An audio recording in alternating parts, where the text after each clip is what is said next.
The Samsung Galaxy S25 Ultra deftly manages to meld the consistent Galaxy S series aesthetic with all that made previous Ultras notable, including the S Pen, but this phone is also distinctly different to all previous Ultras thanks to deep and richly baked in generative AI capabilities. It's a fantastic mix that will please the most ardent Android, Samsung and Google Gemini fans. Is there such a thing as ultimate phone design? That was my first thought as I held the new Samsung Galaxy S25 Ultra and turned it over in my hand. Surely it's lost a bit of identity as it shed the last vestiges of Galaxy Note design and adopted the more familiar and blockier look of its Galaxy S Breathin. The Galaxy S25 Ultra looks not only more like all other S25 phones in the lineup but more like an iPhone than ever before.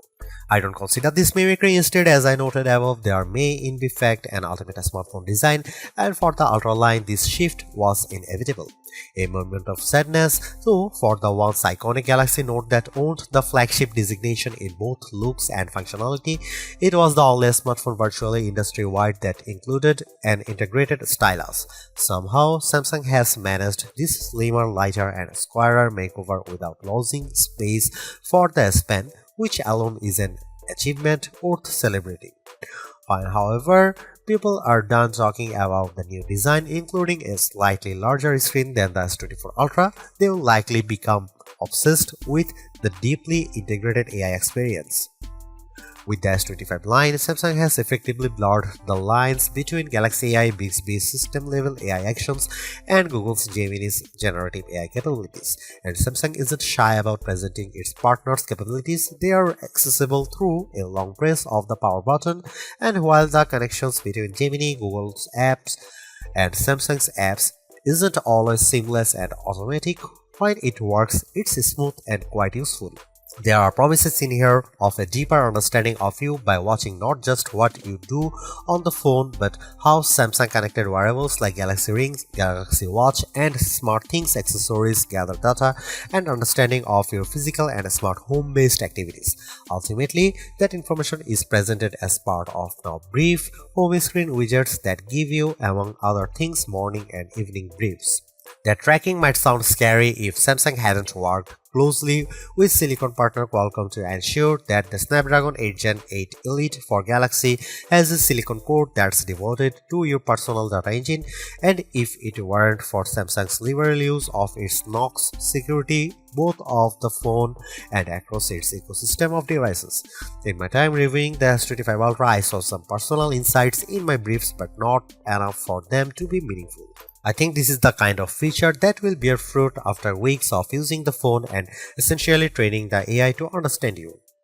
AI can be found sprinkled throughout the system, including in photography, which is a good thing since Samsung has done little to upgrade the physical camera array. Of the 5 cameras, only one got an upgrade, the ultra-wide, which is now a 50 megapixel camera. On the other hand, Samsung has upgraded its Pro Visual engine, and as a result, photography is generally even better than on the Samsung Galaxy S24 Ultra. And if your photographic skills aren't up to snuff, you can now ask Gemini to suggest changes based on the quality of your own photos. There are more powerful tools for generating AI images and making AI alterations to existing photographs. Sketch to image is more powerful than ever, and I found that using the S Pen with sketch to image generated incredibly realistic AI editions. Samsung's AI integration also extends to sound. It can recognize music playing in a video or hummed by you, and it's also adept at cleaning up messy audio in videos you shoot. This is a better looking, faster, smarter and longer lasting Ultra than any that's come before it, and it still costs the same $199 US. The Samsung Galaxy S25 Ultra was unveiled at Samsung's Galaxy Unpacked event on January 22. It's available to pre-order now in a choice of 4 colors wherever to buy: titanium silver blue, titanium white silver, titanium grey and titanium black, and 3 more that are exclusive to the Samsung store: titanium jade green, titanium pink gold and titanium jet black. The phone ships in either 256GB or 512GB or 1TB storage configurations, and every variant comes with 12GB of RAM. Samsung Galaxy S25 Ultra will begin shipping on February 7 for the following prices. The 256GB variant is $1,299, 512GB price is $1,499, and 1TB is $1,659. The Samsung Galaxy S25 Ultra drops the Galaxy Note look, completely replacing it with a look that reflects the Galaxy S aesthetic found across the S25 line, although it's not an exact replica of those phones. Yes, it has a flat titanium band wrapping around the body, but the corners are slightly squarer than those of the Galaxy S25 and S25 Plus. Compared to the S24 Ultra, this phone is at 162.8 by 77.6 by 8.2mm, slightly taller but also narrower and thinner. It's also considerably lighter at 218 grams compared to the S24 Ultra's 232 grams. That's the difference I noticed when I held the phone in my hand, and yes, that's lighter than Apple's iPhone 16 Pro Max, which weighs in at 227 grams. I give Samsung credit here for making a lighter phone that somehow still has room for the 5000 mAh battery and to store the S Pen. Despite the significant changes alteration, there aren't a lot of other design changes. The volume rocker and power sleep on Gemini button are in the same relative position, while Samsung has shifted the antenna cutout from that side to the top of the opposite edge. On the bottom is the same USB-C charging and data port, a wide slot for the base speaker, the span slot, and a SIM slot. That last slot is notable because while Apple's iPhone line in the US only offers eSIM support, the S25 Ultra offers a standard SIM and eSIM and includes dual SIM support. While the S25 Ultra's body is titanium, the front and back are swaddled in Gorilla Glass Armor 2, which includes the extra protection of ceramic. However, while this material might protect the phone from drops, it's still not scratch proof, and even though I have taken extreme care with my review unit, I'm still noticing some long scratches on the display. They are not deep and they are not noticeable when the screen is off. Still, I wait the day when a smartphone manufacturer can deliver a truly scratch-proof display. Overall, I like the new look and feel of the Samsung Galaxy S25 Ultra, and I don't mind that it's lost a bit of its distinctive Note aesthetic. This is a big screen handset that I enjoy holding and using. Samsung has managed to make the Galaxy S25 Ultra screen 6.9 inches, that's 0.1 inches larger than the S24 Ultra's screen, and it's all thanks to a 15% smaller bezel surrounding the display. This change to the screen size is almost the full extent of changes between the S24 Ultra and S25 Ultra. It's still a Quad HD Plus display that's capable of running 3120 by 1440 pixels, which is higher res than the iPhone 16 Pro Max's 2868 by 1320 Super Retina XDR display. You won't see that S25's Quad HD Plus resolution though unless you dig into setting and switch from the default Full HD Plus resolution, and there's a good reason to leave well enough alone, as the Full HD Plus resolution looks excellent in most situations and you will get better battery life by sticking with the lower resolution. This is still an adaptive refresh rate display, auto switching from 1Hz to 120Hz on an as needed basis. Again, you can save a bit of battery life by switching to 60Hz, but the battery smooth motion is, in my opinion, worth the trade-off. There is one notable update that's not to the display itself, but the display is where you will see it. ProScaler is an image upscaling technology adopted from Samsung's TV Tech. The ability to upscale any lower resolution content is powered by silicon and might come in handy if, say, you are playing an old game or watching an old video on the Quad HD Plus screen.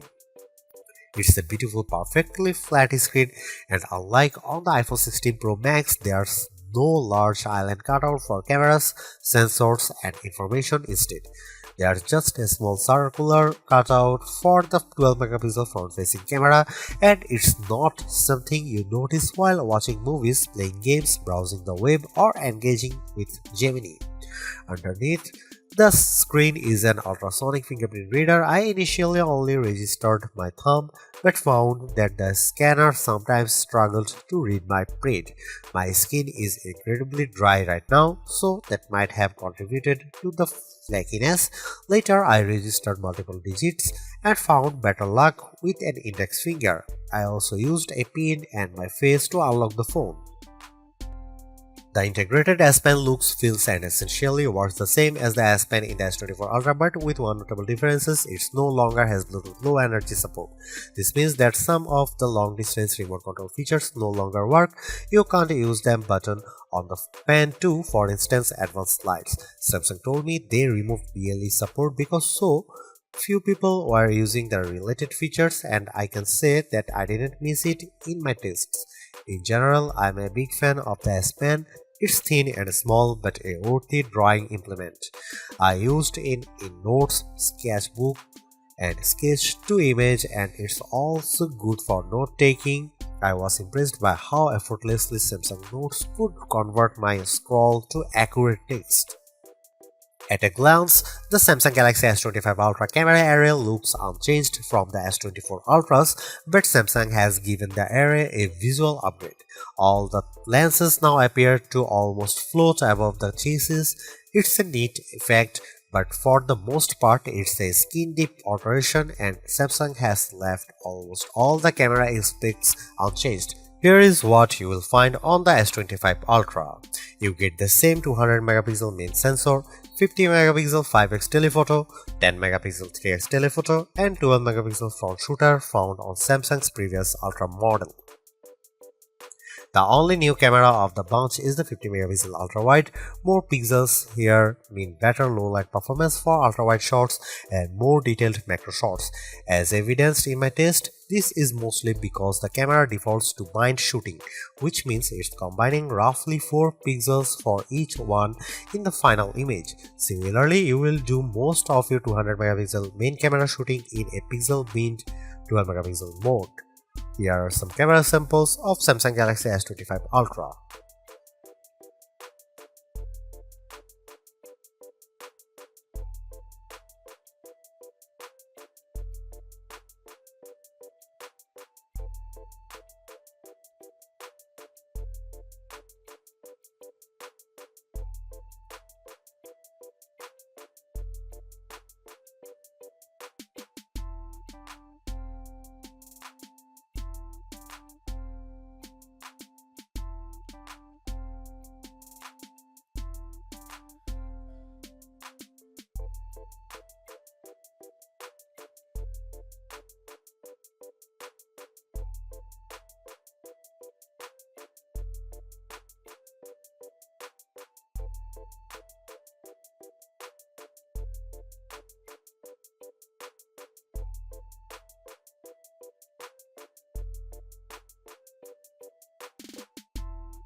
Samsung's long and enduring partnership with Google and Qualcomm pays off in a rich and virtually unmatched system-level AI experience.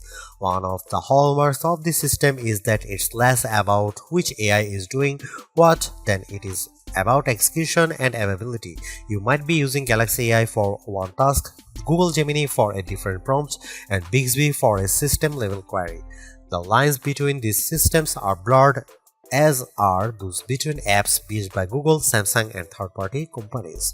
Samsung likes to talk about AI agents, though I wouldn't yet call these agentic AI, as most of the AI inside the S25 Ultra is not acting on your behalf without your intervention. But it doesn't take much to launch relatively complex queries beyond a long press of the power button and speaking to the phone. Interactions with Gemini and other AI can be as simple as pressing the button and asking a question about the weather, or as complex as find me chili recipes on YouTube and then collect them in a note. the prompt results in Gemini pursuing YouTube, finding the recipes and then collecting them in a Samsung Note. This cross-app prompt functionality works with a small collection of non-Google and non-Samsung apps, including Spotify and WhatsApp. I asked Gemini to find science-related podcasts on Spotify and then make a list of them in Notes. Unfortunately, Gemini collected a list of links, and then I asked Gemini to please find me a list of names. It would not comply. My other complaint with these cross-app connections is that nothing works unless you link apps like Spotify to your Google account. Multimodal capabilities mean that the AI can react to everything from photos and videos to audio. Samsung, though, has some work to do on making these processes simple and seamless. I also used the feature to identify various plants and followed up with questions about how to care for each of them. In each case, Gemini maintained the context of our conversation.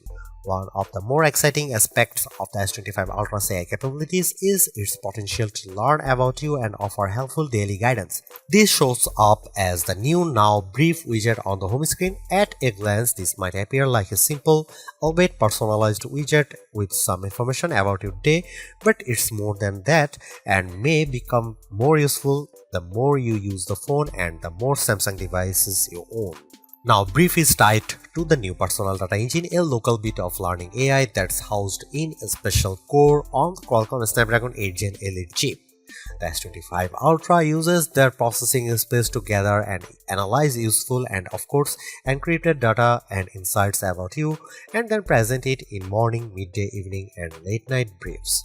These include basic info like calendars, weather, and reminders. But they can also give you insights such as your energy score, and if you wear a Samsung Galaxy Watch or Galaxy Ring to bed, your sleep quality. Eventually, it will start offering suggestions on how you can improve these metrics. Samsung's mix of local encrypted data and occasional cloud-based AI mirrors that Apple is doing with Apple Intelligence. Most of its AI is local, but it will sometimes send the data to its encrypted cloud or even, with your permission, pass it off to third parties like ChatGPT. Samsung's unfettered use of Gemini and easy blending of Bixby system features and third-party apps make Samsung's AI offering feel more complete and comprehensive. And while Apple is only comfortable letting people create cartoonish images to themselves and new Genmojis, Samsung is pushing the boundaries of AI image generation. Since the introduction of Galaxy AI last summer, I have been adding uncanny, lifelike AI elements to original photos using sketch to image, and the S25 series proves even more adept at fictional creations. I used sketch to image to add a white mouse to a series of images using the S Pen.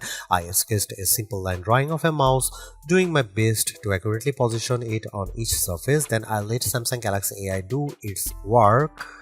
The results were jaw-dropping. The only way you'd be able to know that the white mouse had not coincidentally appeared in each photo is the AI-generated content watermark on each images. Drawing Assist lets me sketch anything poorly and generate watercolors, cartoons, pop art, 3D cartoons, oil paintings, and sketches based on it. I can also generate images from text and original photos.